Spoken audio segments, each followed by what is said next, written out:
Warren Cali, man. Make sure y'all get him a like, comment, subscribe. Big shout out to the Warren Cali, man. Make sure that you tap in with the Warren Cali. Get him a like, comment, subscribe. They went to war with several gangs, from Crips, Hoovers, Bloods, and Southsiders. One old rival who started off as an ally was F-13, a set also big with numbers and very active throughout Los Angeles County.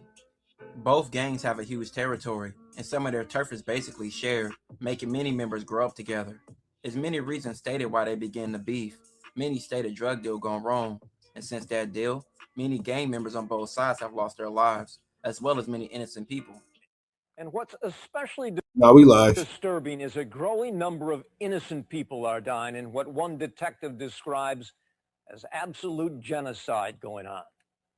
Within this 3 square... Now, the war between the F-13s and the East Coast Crips, that was something that was to, be noted in the history books of LA gang wars for sure. ...mile area in South Central.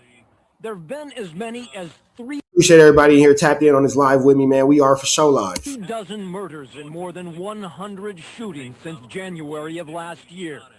All of them connected to an East Coast Florencia gang war. Here at this hangout for a Florencia clique called the Assassins. Assassins, AS, 69th Street in Hooper. No one is making any apologies. If you gotta do it, you gotta do it. You gotta do it. They drop one of us, we drop 2 of them. They drop 2 of us, we drop 3 of them fools. That's the way it is, Yeah. So trying to survive out here, man. No one in this Florencia group will discuss details about what started the killings, but this East Coast gangster says it can be summed up in a word. Drugs. Starts off with drugs. It was getting short on our connections. So we decided to go rob these people and get some dope. And that's where the East Coast Crips robbed the F-13s and they got cracking. Got it. what it really jumped off at. Informants tell Fox 11 News the Mexican mafia is now pressing all Florencia cliques to seek revenge for the stolen drugs. So there's a chain reaction. It's black on brown, brown on black, and it's a continual back and forth. And gangsters confirm what started out as a feud over drugs and money. Do your content has in fact become a straight out race war. Death was yeah, that for sure became a whole race war, definitely. Common between the two, and that leads us to this story. So let's get into this case. On August 14th, 2019, at approximately 1:44 a.m., the Los Angeles Police Department responded to a call reporting shots fired at the intersection of 61st Street and Broadway in Los Angeles.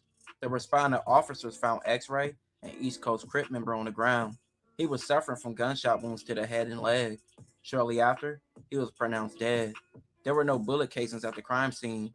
That suggested to officers that the shooter used a revolver. LAPD obtained surveillance footage of the shooting, and a video obtained from 6125 South Broadway showed the shooter's vehicle at the intersection of Broadway and 60. So here's the thing. Was it racism on both sides? I would like to say no, because here's the thing about that. You don't have any confirmed unalivings of black gangs from anywhere. I won't even just make it specific to this situation. I'll say all across LA. You don't really have any documented proof that black gangs write F Mexicans on the wall or F derogatory racial slur towards Mexicans on the wall. You don't have black gang members just, pow-powing at a crew of Mexican kids, assuming that they're from the gang that they're beefing with.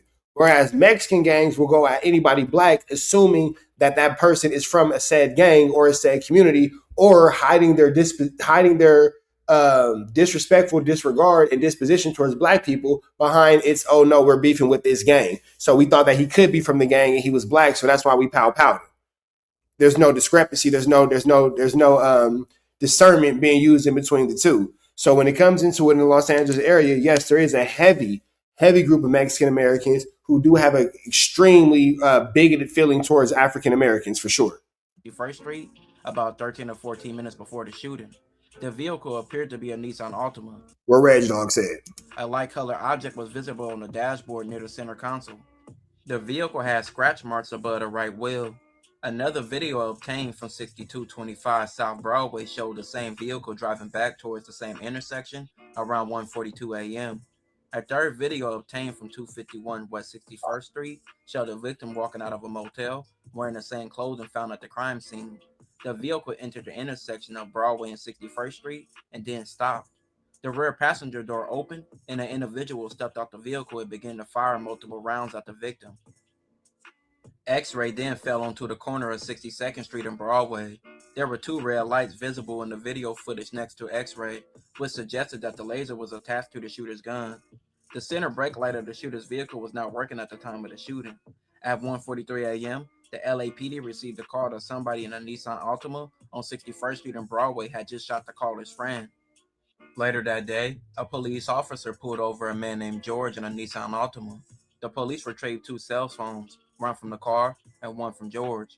The officer noticed that one of the brake lights on the vehicle was not working. Now, here's the thing. When you out here sliding, you flu flamming, you skulldugking, you larceny, why you niggas ain't making sure that your brake lights is working?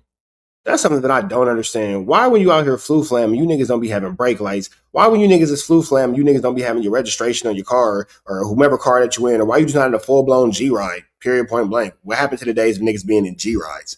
When did niggas stop pulling skits in G-rides is my question. You feel me? But why y'all be having like all these things that just draw attention to you, bro? Like I don't understand.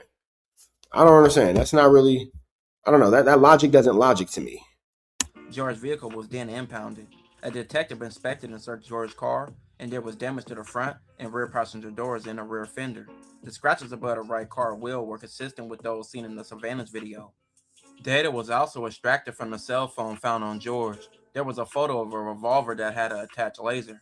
The cell phone internet A laser on the revolver is crazy. search history included searches of firearms with lasers. There was also a photo and video taken a day before the shooting showing George holding a revolver-type gun and pointing it at the camera. On August 8, 2019, days before the shooting, police conducted a traffic stop. George was the driver, and he was driving a Nissan Altima. George wore an Atlanta Falcons cap, which was commonly used for F-13 gang members. A photo on George's phone showed him throwing up the letters F. Is it George or is it Jorge? Is it George? Is it George or is it Jorge? Is it Mr. George or is it Jorge? Because I don't think that this nigga's name is George. I think that nigga's name is Jorge. I'm just saying. Jorge and George are spelled the same way, like Jesus and Jesus. But I'm going to say this nigga's name is Jorge. Because I just don't think that this nigga's name is George. You have a hard time believing that there's a Mexican named George as opposed to being named Jorge. Jorge just seems like it makes way more sense. Way more sense. To rep his gang, and also another person in the photo with George throwing up the number 3. Autopsy photos of X-rays show that he had 2 tattoos of the letter F on his cheek, one upright and the other upside down, meaning fuck F-13. The victim also had tattoos of East Coast on his face. Shortly after George was arrested, the police placed an undercover informant posing as a fellow inmate in George's cell and secretly recorded their conversation. The informant was older than George, who was 20 years old at the time. He represented himself as a fellow gang member. He was paid $1,500 and was briefed on the circumstances of the case beforehand. George told the informant that he was a member of F-13 and that the victim was an East Coast Crip. George said the police didn't have a gun or nothing, just his car. When the informant asked about the shell casings, George responded that the firearm was a revolver and police didn't even know what type. George told the informant that his fellow gang member known as Bad Boy, who was also involved in the shooting, took off. Later, George said the victim's gang retaliated after the shooting by killing someone on his block. After that, they had a long dialogue. The informant first asked, "Was that fool young that y'all guys got?" George says yes. That's why the East Coast Crips came back so fast. The informant continued asking, did X-Ray bang on George when it happened? George said yeah. The informant said, "Oh, seriously? And that fool threw it up?" George said yeah.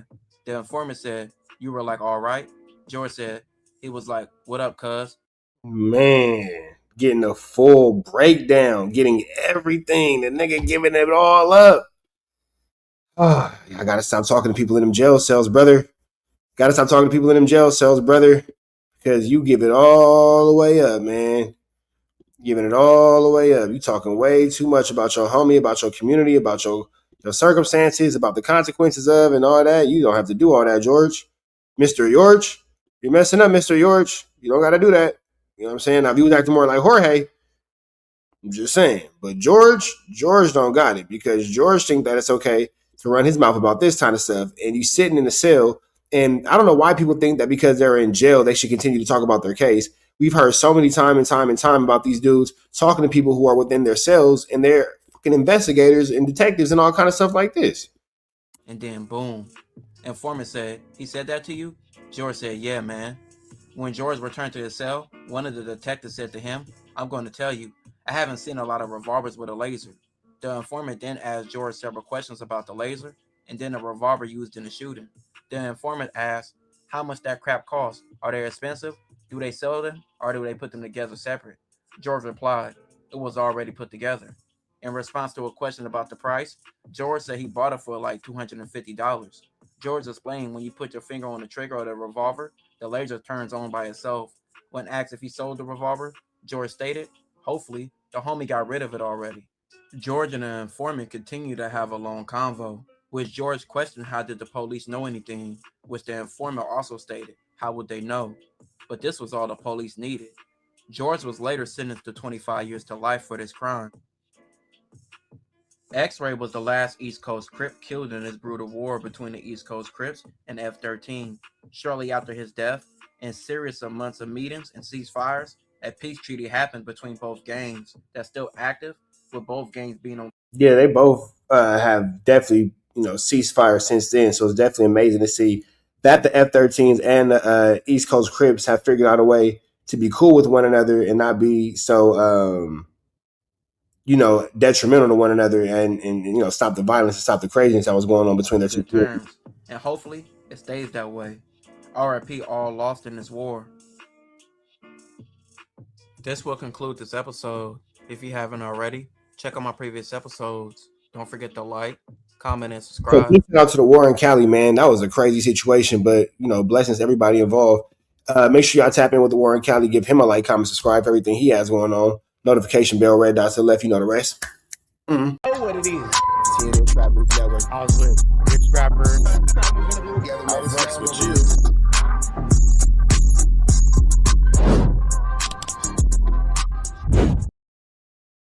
Warning, this video is for satire, educational, and comedy use only. It is not intended to be actual fact, nor is it intended to give real meaning to any of the questions you ponder about later. Carjack 100 here! If you need your transmission check, come on down to Carjack's! I'm your transmission expert! I'm glad that you enjoyed that content. We heard the cries, we heard the complaints. Now, we don't got no intro, but we do got an outro. With the same information, man. Make sure that you are tapped in. Make sure you dropping comments. Make sure you dropping likes. Make sure you subscribing to everything we have going on here at TNN Trap News Network, because we will be giving away some more Chiliana once we hit that 40,000 membership, 40,000 subscriber, threshold. We're going to make sure that we give y'all some Chiliana, man. So make sure that y'all stay tapped in. Make sure y'all stay looking out. Make sure y'all stay right here at TNN Trap News Network. The news you can use, the knowledge you're not finna get in nobody's college. Hit a like, hit a comment, hit a good subscribe button for everything we got going on here at TNN Trap News Network. We're gonna keep you updated on what's going on these YouTube streets. You already know the deal, man. If you enjoyed this content, throw the red dot to the left. You know the rest. We gone.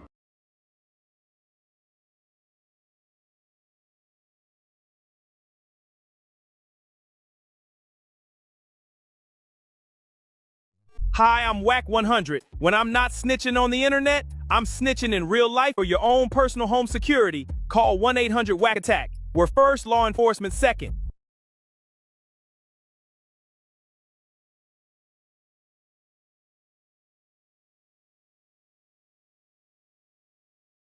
Hey, I'm Adam22. Got an extra soul laying around? Be like Doughboy and Whack 100 and sell yours today. One soul equals a lot of clout. Apollo Texas. It's dangerous. Can't come outside when it's dangerous. Work all in the floorboard. Tell the ops check the scoreboard. You can't come outside when it's dangerous. And if you shoot, you ain't miss. A nigga ball like game 6. A nigga ball like game 6. You can't come outside when it's dangerous. Gotta get the blicky when it's dangerous. Young niggas, we done came from 18.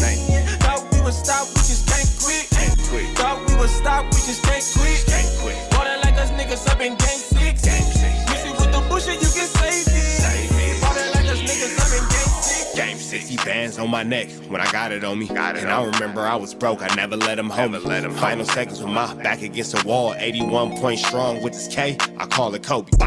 Running through this lettuce, nothing you can tell me. Gotta watch my back, I know that they get jealous. Real shit, I got rich, ain't gotta embellish. Real life made men, they call us good fellas. And I ain't got anxiety, I know it's intuition. May never love a bitch, but I for sure play my position. I know the streets talking, I'm cracking, so I ain't tripping. I said I play for keeps, but I guess them niggas ain't listening. Sick like Jordan, call it game 6. Shoot like Curry, and I can't miss. Nah, you can't come outside when it's dangerous. You niggas never outside when it's dangerous. You can't come outside when it's dangerous. Gotta get the blicky when it's dangerous. Young niggas, we done came from Nathan.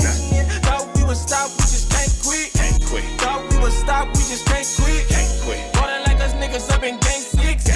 Missing with the bullshit, you can save it. Ballin' like us niggas up in game 6. I've been winning, tell my ops check the scoreboard. Money in the attic, work all in the floorboard. Late night, that's the life that we pray for. Overtime with the pack is what we in the game for. Put myself in the game and everything is just a memory. Just made a couple plays for the pain, not an enemy. Gotta watch my friends more, I gotta watch the enemies. Friends is hella fake, I know we're enemies' intentions. I let it go until it click if I'm aiming. Started staying safe and ended up staying dangerous. Game on the line, see the pressure I can take. Hall of Fame shit, so if it's mine, I'ma take. Niggas sick like Jordan, call it game 6. Niggas shoot like Curry and I can't miss. Niggas never outside when it's dangerous. Niggas never outside when it's dangerous. You can't come outside when it's dangerous. Gotta get the blicky when it's dangerous. Young niggas, we done came from Nathan. Thought we would stop, we just can't quit. Thought we would stop, we just can't quit. Ballin' like us niggas up in game 6. Missing with the bullshit, you can save it. Ballin' like us niggas up in game 6. You can't come outside when it's dangerous. Gotta get the blicky when it's dangerous. Young niggas, we done came from Nathan.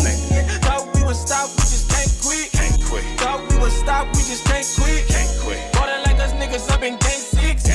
Missing with the bullshit, you can save it. Ballin' like us niggas up in game 6. Safe like Jordan, call it game 6. Shoot like Curry and I can't miss. You niggas never outside when it's dangerous. You niggas always inside when it's dangerous. Shoot like Curry and I can't miss. Niggas sick like Jordan, call it game 6. Niggas never outside when it's dangerous. You niggas never outside when it's dangerous.